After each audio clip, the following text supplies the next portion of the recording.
he popularized the personal computer. He didn't invent the first personal computer, but they were pretty close. He and Steve Wozniak, his original partner, they made theirs in such a way that it really was the first one adopted in any businesses, in homes. It wasn't in the tens of millions or even in the millions, the original Apple II in 1977. But he and Wozniak had the vision, and they did it. And they popularized the idea of the personal computer.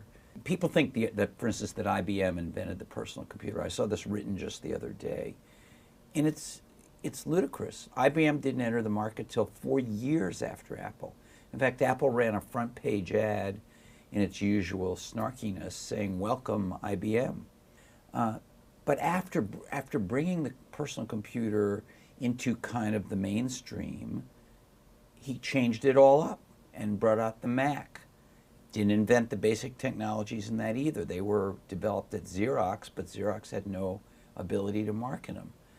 So he brought out a computer that had a mouse, that didn't have command lines, that had icons and drop-down menus that we actually think of nothing of today, but it was ridiculed, it was laughed at. Now every computer runs that way, every computer. He bought a little movie studio from George Lucas for, I think the number is $10 million called Pixar. It was a computerized animation thing that I imagine Lucas didn't think was going anywhere. He wouldn't have sold it. And, it eventually became one of the most successful, if not the most successful studios in Hollywood. And he sold it years later for, I think, $7 billion or something to Disney.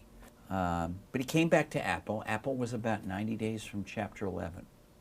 He was in a frenzy, and they came up with the iMac, and that, I think, pretty much saved the company. Then he did the iPod. Again, not the first music player, just the first one you would ever want to buy.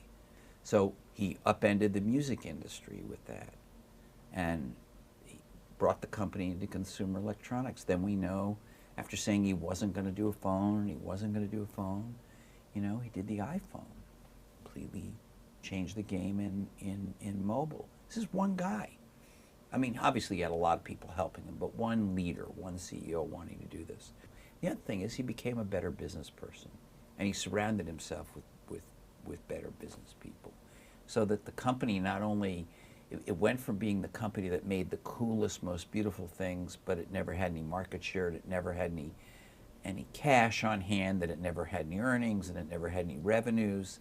It went from that company to a company that still made beautiful, desirable things, led the industry, forced other people to catch up, but now its market cap is huge, its revenues, its profits, every financial measure you want to apply, its cash hoard, whatever, is huge. And I just don't think there are many people who've had a career like that. So I would say that Steve Jobs is absolutely, unquestionably a historical figure who will be studied not only in business schools but elsewhere. I think we have lived through in the last 30 years an era like the era at the beginning of the auto industry, or the railroads, or the oil industry, or even earlier parts of the Industrial Revolution, and it has its outstanding historical figures. And Steve Jobs is not the only one,